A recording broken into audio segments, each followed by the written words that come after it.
जय हिंद। तो आज के इस वीडियो में आप लोग देखेंगे कि आपकी जो सब्जेक्ट है ज्योग्राफी की, ठीक है, जिन भी फ्रेंड्स की सब्जेक्ट आपकी ज्योग्राफी है उसका आपका थ्योरी का पेपर तो हो चुका है, ठीक है।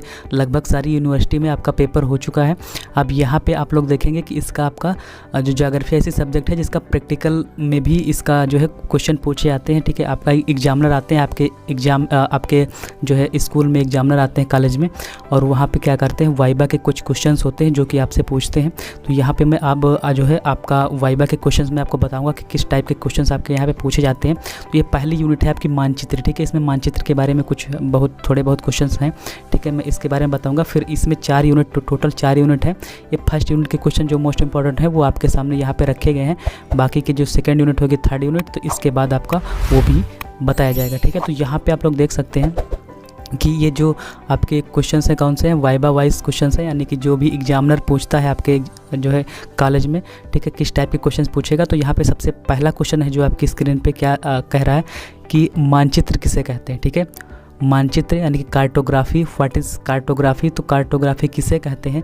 तो उत्तर मतलब इसका जो है आप क्या बता सकते हैं अपने एग्जामिनर को कि संपूर्ण पृथ्वी, यानी कि जो आपकी पूरी पृथ्वी है, पूरी अर्थ है, ठीक है, अथवा उसके किसी भी भूभाग का, ठीक है। मान लीजिए यहाँ पे मैं आपको बताऊँ कि ये आपकी अर्थ हो गई, ठीक है। ये आप या तो टोटल पूरी अर्थ की बात करें या फिर उसका एक भूभाग, थोड़ा सा मान लीजिए यहाँ का भूभाग हो गया, ठीक है।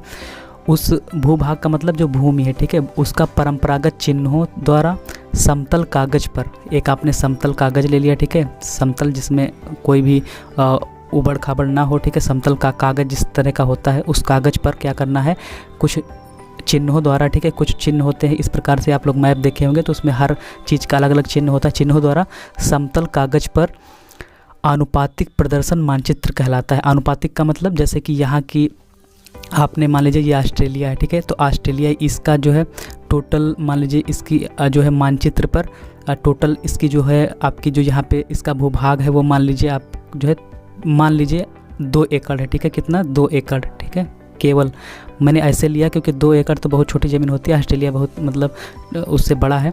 मैं ऐसे समझाने के लिए बता रहा हूँ आपको कि 2 एकड़ की ज़मीन मान लीजिए ये है, ठीक है।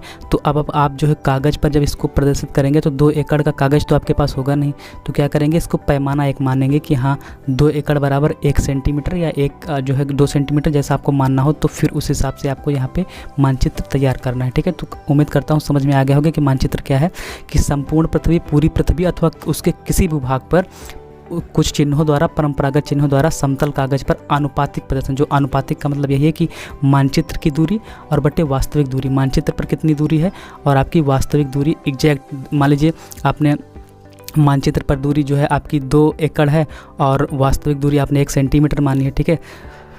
तो ये चीज़ है कि मतलब आपकी आनुपातिक प्रदर्शन क्या कहलाता है, मानचित्र कहलाता है। अगला क्वेश्चन है, यहाँ पे ज़्यादा क्वेश्चन नहीं, केवल 3-4 क्वेश्चन है। प्रश्न नंबर 2 क्या कह रहा है कि मानचित्र की रचना के लिए कौन कौन सी बातें आवश्यक होती हैं। अगर आपको किसी मानचित्र की रचना करनी है तो उसके लिए आपको क्या क्या ज़रूरी चीज़ें होंगी।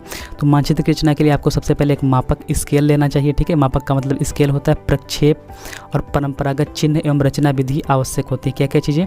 मापक, प्रक्षेप, परंपरागत चिन्ह और रचना विधि। एवं रचना विधि क्या होती है कि रचना किस प्रकार से आपको रचना करनी है, तो ये उसकी प्रोसेस पता होनी चाहिए, रचना विधि, ये 4 चीज़ें आवश्यक होती हैं, ठीक है।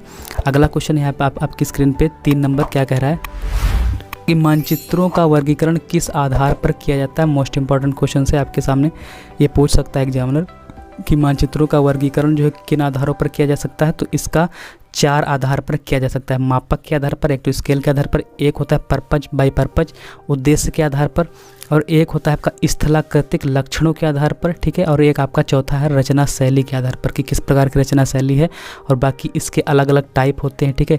उद्देश्य के आधार पर अलग टाइप हो गए, स्थलाकृति, इनके अलग अलग टाइप होते हैं। मगर मेन आपको अगर एग्जामिनर के पास आपको अच्छा इंपैक्ट बनाना है तो आप यही 4 बता देंगे तो इसके लिए बहुत है, ठीक है। क्योंकि एग्जामिनर के पास इतना टाइम नहीं होता है, आपसे डिटेल से पूछे, वो सभी से पूछता है जल्दी जल्दी, जो भी जितनी जल्दी बता देगा कुछ भी तो उसके नंबर जो है बढ़ सकते हैं। तो यहाँ पे अब अगला क्वेश्चन है आपकी स्क्रीन पे, इस वीडियो का लास्ट क्वेश्चन। ये मानचित्र की पहली यूनिट खत्म हो जाएगी, उसके बाद मैं दूसरी यूनिट पे कुछ इंपॉर्टेंट क्वेश्चंस आपको बताऊंगा, तो उसके लिए आपको जो है वेट करना है वीडियो का। मानचित्र कला क्या होती है? तो मानचित्र कला क्या होती है? धरातल के वास्तविक सर्वेक्षण से, सर्वेक्षण का मतलब होता है सर्वे, ठीक है। सर्वेक्षण को इंग्लिश में कहते हैं सर्वे, ठीक है। तो मानचित्र कला क्या होती है कि धरातल का मतलब पृथ्वी अपनी होती है। पृथ्वी के वास्तविक सर्वेक्षण से मानचित्र मुद्रण तक मानचित्रण के प्रक्रम की संपूर्ण श्रृंखला क्या कहलाती है? मानचित्र कला कहलाती है। तो ये आपको थोड़ा सा टाइट, मतलब आपकी जो है टफ, आपकी जो ये डेफिनेशन है, ठीक है, आपको इसको याद कर लेना है। तो ये आपकी पहली यूनिट के मोस्ट इंपॉर्टेंट क्वेश्चंस हो गए, आपको इनको ज़रूर पढ़ लेना है अच्छे से। उम्मीद करता हूँ आपको वीडियो पसंद आया हो। अगर वीडियो पसंद आए तो वीडियो को लाइक कर दीजिएगा। चैनल पे पहली बार आए हो तो चैनल को सब्सक्राइब कर लीजिएगा। और मेरे जितने भी सोशल मीडिया लिंक्स हैं आपको वहाँ पे डिस्क्रिप्शन बॉक्स में मिल जाएंगी, वहाँ पर जाके मुझको फॉलो करके कुछ भी क्वेश्चन पूछ सकते हैं वहाँ पे। और आपके पास जो है यहाँ पे कमेंट सेक्शन खुला हुआ है, कमेंट सेक्शन में जाके कमेंट करके कुछ भी वहाँ पे पूछ सकते हैं, केवल स्टडी से रिलेटेड। तो आज की वीडियो में इतना ही, मिलते हैं नेक्स्ट वीडियो में, तब तक के लिए जय हिंद, जय भारत।